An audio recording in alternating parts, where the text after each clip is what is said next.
Réaction de la Conférence épiscopale nationale du Congo Senko aux inepties de M. Jean-Pierre Bemba, vice-premier ministre et ministre des Transports et Voies de Communication du gouvernement de la RDC.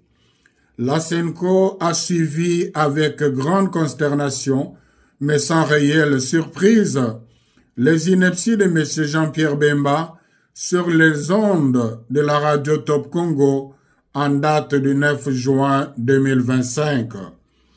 Ici est de noter que, depuis la période électorale de 2023 jusqu'à ce jour, M. Jean-Pierre Bemba s'est attribué un rôle extrêmement dangereux, celui de proférer avec une légèreté déconcertante des allégations récurrentes, gratuites et infondées contre la Senko. Il multiplie des déclarations qui portent atteinte à la réputation de la Senko et risquent de compromettre le climat de confiance nécessaire à la cohésion nationale et au bien vivre ensemble dont le pays a tant besoin. En effet, au regard du contexte sociopolitique actuel, cette belliqueuse sortie médiatique donne à croire que M. Jean-Pierre Bemba peine à accepter l'option courageuse et salutaire prise par les institutions de la République et l'ensemble de la nation, celle de résoudre par des voies pacifiques la crise actuelle qui menace l'unité nationale et l'intégrité territoriale. Il y a lieu de se demander si, avec ces propos, M. Jean-Pierre Bemba veut ramener le pays à l'époque où il avait fait tuer les innocents à Kisangani et à Kinshasa. Fidèle à sa mission prophétique, l'Église catholique tient à son engagement à promouvoir et à défendre la paix dans notre pays.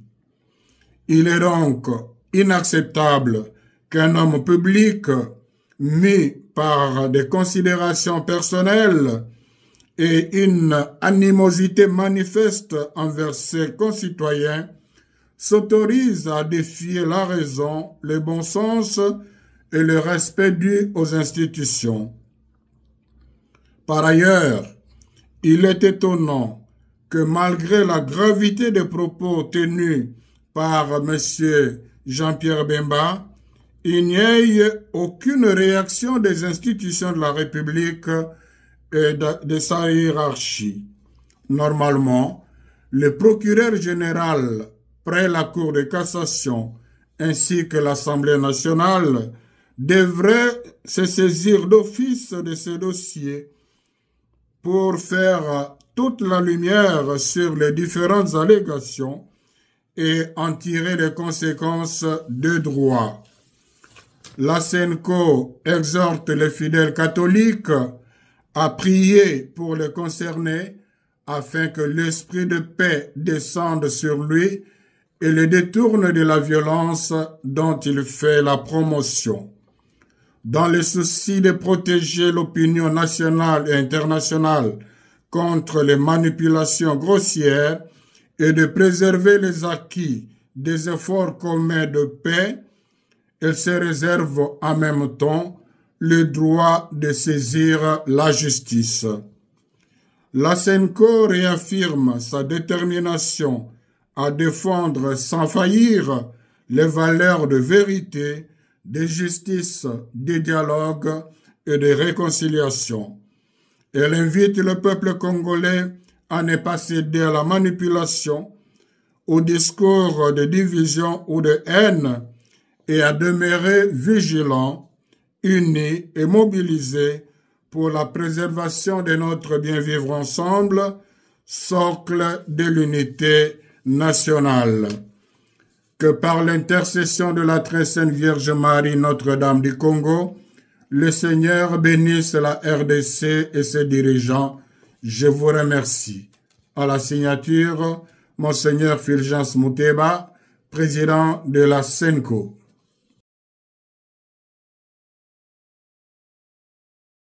Je prends la parole aujourd'hui, non pas pour le plaisir de la polémique, mais parce que le silence face à la calomnie est un crime. Je parle parce que le mensonge, lorsqu'il est proféré par un homme d'État, devient un poison public. Moi, Olivier Kamitatou, ancien compagnon de lutte de Jean-Pierre Bemba, je refuse de me taire face aux mensonges éhontés. Le temps des masques est tombé. La vérité finit toujours par rattraper ceux qui la fuient. Jean-Pierre Bemba, je l'ai vu de près, je l'ai soutenu. Et je prends toute ma part de responsabilité. Mais il n'a jamais renoncé à la logique de la force, à la brutalité, à la tentation des armes, au goût du chaos. Son parcours est marqué par les guerres, Kisangani, Mambasa, Bangui, Kinshasa. Aujourd'hui encore, il s'inscrit dans la rancune, dans la haine, dans la division. Alors, je m'adresse à la conscience collective et je nomme les faits, je dénonce les mensonges, je dénonce les calomnies. Jean-Pierre Bemba a construit, sans la moindre preuve, une fiction dangereuse dans le seul but de semer la division. Il a accusé Moïse Katumbi, homme de paix. Il a accusé Joseph Kabila, ancien chef de l'État. Et il a osé accuser la Senko, notre Église catholique, conscience morale de la nation. Il les a accusés de complot, de vouloir éliminer le président de la République. Ces accusations sont graves. Elles ne relèvent pas de l'erreur, mais elles relèvent tout simplement de la manipulation. Car accuser la Senko, ce n'est pas viser une réalité abstraite, c'est salir Monseigneur Fulgence Muteba, c'est insulter, c'est mépriser Monseigneur Ncholet, les curés de nos villages, les enseignants de nos écoles catholiques, les infirmières des hôpitaux diocésains. C'est tourner le dos au cardinal Fridolin Ambongo qui jadis a mis son honneur en jeu pour défendre celui-là qu'il accuse aujourd'hui. Alors oui, il faut le dire clairement, Jean-Pierre Bemba a franchi une ligne rouge. Il ne s'agit pas d'un dérapage isolé. Son discours s'inscrit dans une logique ancienne. Kisangani, 2002. Ituri, ravagé. Bangui, dévasté. L'UDPS devrait se souvenir qu'en 2005, Jean-Pierre Bemba avait menacé de déployer les chars dans la capitale si le peuple refusait la prolongation de la transition. Et que dire de Kinshasa en 2007, livré aux flammes, parce qu'il ne voulait pas reconnaître sa défaite électorale. À chaque fois, les faits parlent. Et à chaque fois, la même tentation de la force, la même absence de regret, la même volonté d'imposer par les armes ce qui ne pouvait l'être par le peuple. Et pourtant, encore aujourd'hui, c'est Moïse Katumbi que Jean-Pierre Bemba accuse. Alors, précisons. D'abord, Moïse Katumbi n'a pas fui Lubumbashi. Il est parti librement, avec l'autorisation de l'aviation civile, sous le contrôle de l'État, du gouvernement. Son passeport porte les cachets officiels de la DGM. Quant à l'affaire de la piste du village de Mulonde, une fable, une affabulation, cette piste, elle ne fait que 900 mètres. Elle a d'ailleurs été construite à la demande de la population pour transporter les malades. Et pendant qu'on cherche des cachettes imaginaires d'armes, Moïse Katumbi, lui, a construit de véritables pistes. La piste asphaltée de l'aéroport Augustin Katumba à Pueto, celle de Kachogwe, beaucoup plus longue que Mulonde, pour désenclaver et connecter ces régions. Parlons encore des élections de 2023. Moïse Katumbi, ce n'est pas lui qui a prolongé le scrutin pendant 7 jours et 7 nuits. Ce n'est pas lui qui a distribué des milliers de machines à voter. D'ailleurs, aucun candidat de Ensemble n'a été surpris avec du matériel de vote dans son domicile. Ce n'est pas lui qui a orchestré le chaos logistique. Jean-Pierre Bemba, dans ses propres mots, a reconnu que tout était réalisé sous le contrôle de Félix Tshisekedi du pouvoir en place. Et l'on reste d'ailleurs muet sur un fait troublant, le suicide d'un observateur de l'Union européenne, dans l'immeuble même où Jean-Pierre Bemba avait ses bureaux. Alors, c'était quoi? Une coïncidence? La vérité est trop lourde à porter? Face à tout cela, Moïse Katumbi n'a pas répondu par l'invective. Il n'a pas appelé à la révolte, il n'a pas pris les armes, il n'a pas semé la peur. Il a choisi, lui, d'agir en homme d'État.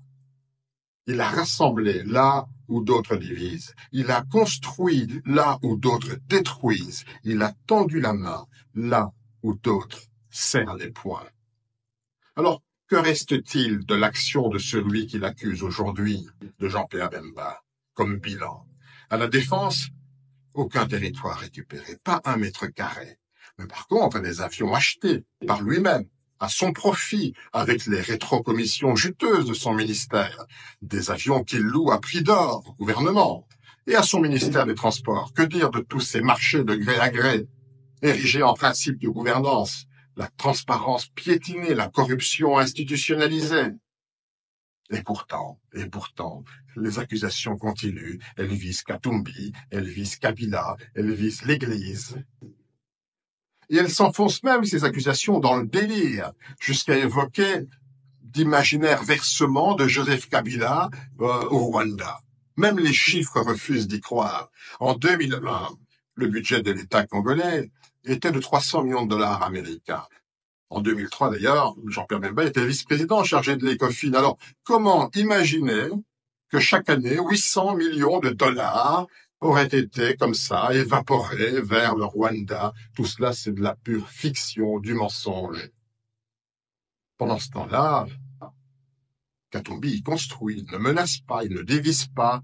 Et Joseph Kabila, quoi qu'on pense de sa gestion, de sa gouvernance, il a quitté le pouvoir sans incendier la République. Et la Cinco, infatigable, elle continue d'unir, de consonner, de sillonner le monde pour prêcher la paix. Et pendant ce temps-là, Bemba nous resserre ses vieilles recettes. La peur, la menace, le mensonge, la calomnie, la médisance. Les Congolais ne sont pas dupes. Ils voient clair. Ils en ont assez, et je le dis avec gravité. Le peuple congolais lui en a assez. Il a changé. Il n'a plus peur. Il ne veut plus jamais revivre ce qu'il a subi dans les années noires. Le Congo a trop souffert. Il ne veut plus de chefs, de seigneurs de guerre. Il veut des bâtisseurs. Il veut la paix. Il veut la grandeur. Jean-Pierre, tu as eu ta chance. Tu l'as gaspillée. Ton temps est révolu. N'entraîne pas la République dans ta chute. Ce pays mérite mieux que les règlements de compte. Moi qui ai été témoin de ton histoire, je dis, stop à la manipulation. Stop au mensonge. Place à la vérité. Place à la jeunesse.